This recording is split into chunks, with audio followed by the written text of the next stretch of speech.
As soon as I was born into the world and made aware of the light which shone upon me, I felt the effects of the elements, the influence of the planets and of the stars, of the earth which sustained me, of the nourishments which preserved me, and of all the other things of this life. I gave thanks to the author of all things, acknowledging his works as benefits freely bestowed upon me, and not as dues which he owed to me. Therefore, when anything was wanting of the necessaries of life, I remained in peace and contentedness, and deemed it all perfectly reasonable and proper in my regard, since I had merited none of the gifts, and could justly be deprived of all of them. Hence, if I acknowledged this, thereby merely asserting a truth which the human reason cannot ignore or deny, where have mortals their intellect, or what use do they make of their understanding when, at the refusal of things which they desire, and of which perhaps they do not even profit, they begin to get sad and lash themselves into fury, one against the other, and even against God, as if they were suffering some injury at his hands? Let them inquire what treasures and riches they did possess before they came into life. What services had they rendered unto God in order to merit them? And if out of nothing there cannot arise anything, and if they could not merit the being which they have received, what obligation is there on the part of God to preserve out of justice what was given to them entirely gratuitously? That God created man was of no benefit to him, but to man it was a benefit, and one as great as the being given to him, and as high as the object for which it was given. And if in his creation man becomes indebted so much that he never can pay his debt, tell me what right can he invoke at present for his preservation? Has he not received his being without merit, and many times forfeited it? How can he claim the guarantee and pledge of unfailing plenty?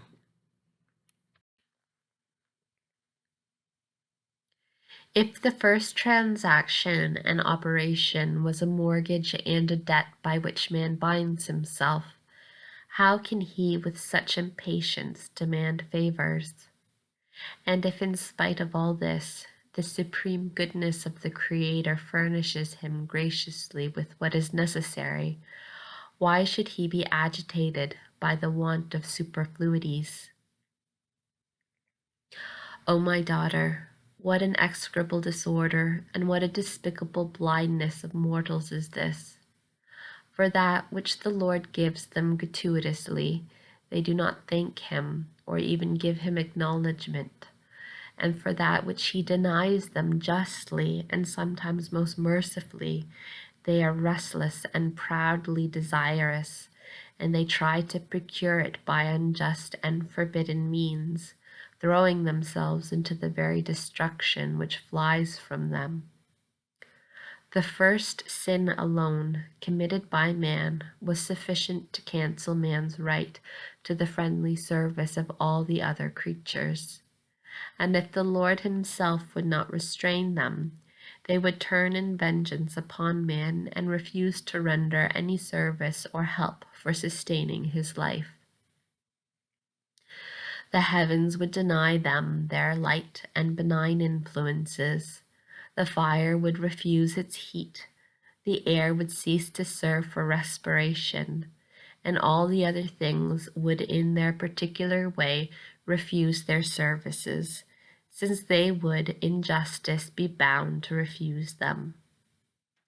Then when the earth would deny its fruits, and the elements their moderation and their assistance, and all the other creatures would arm themselves to avenge the wrongs of their Creator, perhaps disgraced man would humiliate himself in his vileness, and would not heap up the wrath of the Lord for the unerring day of accountance, when all his dreadful guilt will be exposed.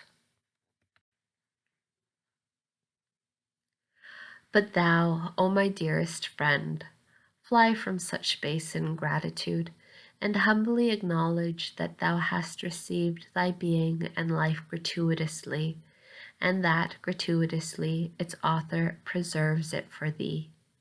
Freely dost thou receive all the other benefits, without any merit of thine, and thus, receiving much and repaying little, thou makest thyself daily less worthy of favors, while the liberality of the Most High grows continually with thy indebtedness. Let this thought be uppermost in thee always, in order that it awaken and move thee to many acts of virtue. If any of the irrational creatures fail thee, I desire thee to rejoice in the Lord and give thanks to his majesty, and bless them for their obedience to the Creator. If the rational creatures persecute thee, love them with all thy heart, and regard them as the instruments of divine justice, which afford thee some opportunity of rendering satisfaction for thy deficiency. Rather strengthen and console thyself in labors, adversities, and tribulations, not only considering them as fully deserved by the faults committed, but deeming them ornaments of the soul and most rich jewels given thee by thy spouse. Let this be the answer to thy doubt. Over and above this, I wish to give thee an instruction which may be found in all the chapters. Consider, my soul, the punctuality of my mother Anne in fulfilling the precept of the law of the Lord, to whose majesty this solicitude was very pleasing. In this thou shouldst imitate her by observing inviolate each and every one of the precepts of thy rules and constitutions. For God will reward most liberally this fidelity and severely punish any negligence in this matter. Without sin I was conceived, and it was not necessary to present me to the priest in order that the Lord might purify me, nor was this necessary for my mother, since she was very holy. Nevertheless, we humbly obeyed the law, and thereby we merited great increase of virtue and grace. Despising just and wise laws and frequently dispensing with them destroys the worship and fear of God and fatally confuses government among men. Beware of easily dispensing in the obligations of the religious state, either for thyself or for others. If infirmity or some other just cause make it advisable, let it be done with moderation and with the approbation of the confessor, thus justifying dispensation before God and before men by the approbation of holy obedience. If thou findest thyself weary or weakened, do not at once become remiss in the strict observance, for God will give thee strength according to thy faith in him. Do not give any dispensation on pretext of being overworked. Make that which is less serve and advance that which is the greater. Let the creatures serve the Creator. On account of thy position as superioress, thou hast less excuse, for in the observation of the laws thou must give a good example, leading on the others.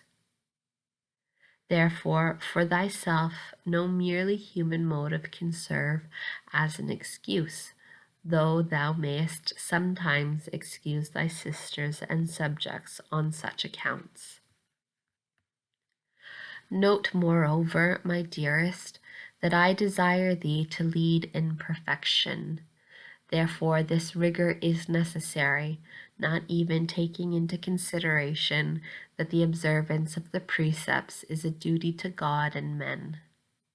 Let no one think that it is enough to fulfill all obligations toward the Lord and at the same time tread underfoot the duty towards his neighbor, to whom is due good example and avoidance of all real scandal.